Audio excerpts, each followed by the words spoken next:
Hello everyone, আসসালামু আলাইকুম। চলে আসলাম আমার মায়ের রান্নাঘরে।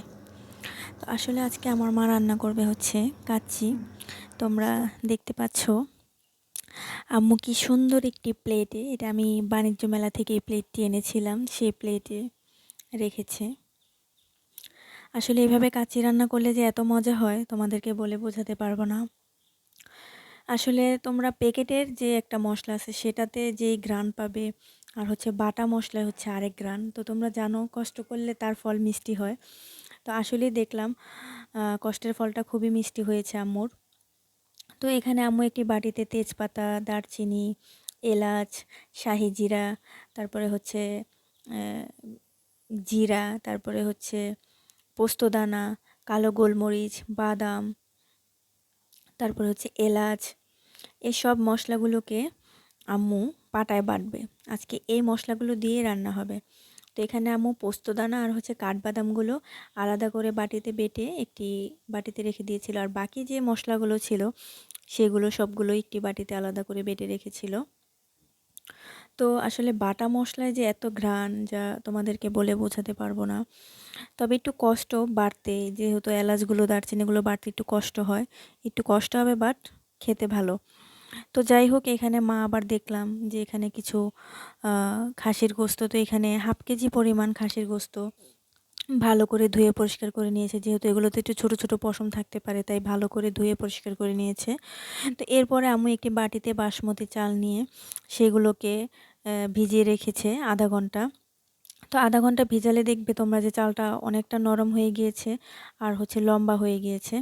তো আম্মুর চালটা ওইদিকে ভিজতে থাকলো, আর এদিকে হচ্ছে আম্মু একটি কড়াইতে পানি দিয়ে দিল, দিয়ে সাথে অল্প পরিমাণ লবণ দিয়ে দিল, আর হচ্ছে এখানে দিয়ে দিবে অল্প পরিমাণ একটু সয়াবিন তেল, যাতে ভাতটা ঝরঝরা হয়, সেজন্য এই তেলটা দেওয়া। তো আম্মু এখানে তেলটা দিয়ে পানিটাকে বলক আসার জন্য অপেক্ষা করতেছিল। তো এরপর দেখতে পাচ্ছ পানিটা বলক চলে আসছে, এর মধ্যে আম্মু দিয়ে দিবে সেই আগে থেকে ভিজিয়ে রাখা বাসমতি চাল।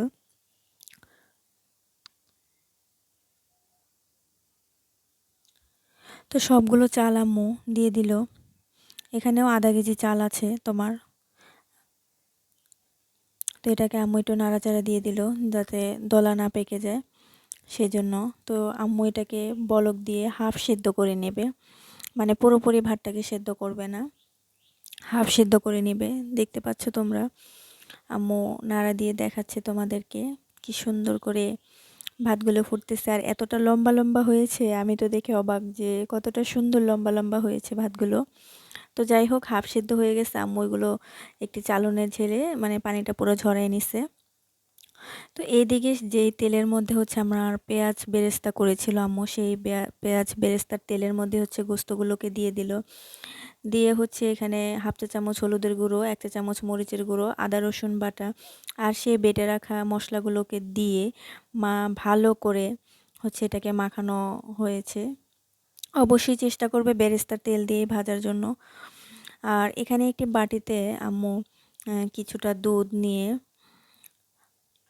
এটাকে মিক্স করে নিতেছে। তো এই দুধের পানিটা দিয়ে রান্না হবে, আর কোনো পানি দেওয়া হবে না এটার মধ্যে। তো আম্মু যখন ওই মাংসগুলো মানে মাখানো অবস্থায় রেখে দিয়েছিল, তোমাদের হাতে সময় থাকলে তোমরা আধা ঘন্টা মেখে রেখে দিতে পারবে। তো আম্মু আধা ঘন্টা আগেই মেখে রেখে দিয়েছিল। তারপরে হচ্ছে এর মধ্যে সেই গরম ভাতগুলো দিয়ে, তারপরে এর মধ্যে আলু সুন্দর করে করে সাজিয়ে দিয়ে, তারপরে এর মধ্যে পেঁয়াজ বেরেস্তা দিয়ে দিল, কয়েকটা কাঁচামরিচ দিয়ে দিল।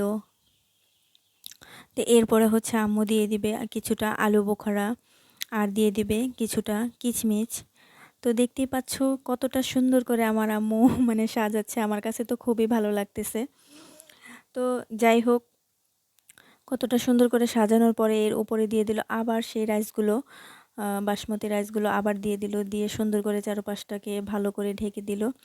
দিয়ে এরপরে সেম একইভাবে আবার এখানে সেই পেঁয়াজ বেরেস্তাগুলো দেবে, দিয়ে তারপর হচ্ছে আবার সেই ভেজে রাখা আলুগুলো কিন্তু একটু তেলে ভেজে রাখা হয়েছিল।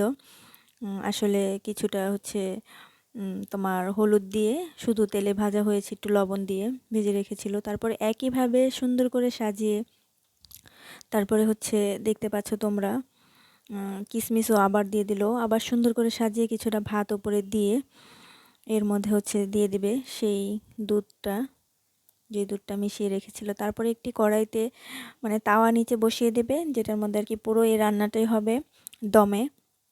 তো এখানে আমি কিছু আম্মুকে বলেছিলাম আটা কাই করে দাও, তাহলে সুন্দর এটা মানে আটকে যাবে। তো আম্মু ঠিকই ওই কাজটা করলো। তো আমাকে বললো যে তুমি করে দাও, আমি করে দিছিলাম, আটকে দিয়েছিলাম। তো আটকে দিয়ে এই ছিদ্রটাকে বন্ধ করে দিয়ে প্রথমত চুলার ইটাকে একটু বাড়িয়ে দিয়েছিলাম, 10 মিনিট বাড়িয়ে দিয়ে রান্না করে তারপর চুলার আঁচটা একদম লোতে দিয়ে 1 ঘন্টা আমি রান্না করেছি। তো দেখতেই পাচ্ছ আম্মু ঢাকনাটা খুলে এরপরে একটু ঘি দিয়ে দিল। আসলে ঘি দিলে যে খাবারের স্বাদটা এত বেড়ে যায় তোমাদেরকে কি বলবো। আসলে আমার কাছে তো খুবই ভালো লেগেছে। অবশ্যই রেসিপিটি ভালো লাগলে লাইক কমেন্ট শেয়ার করতে ভুলবে না। টাটা।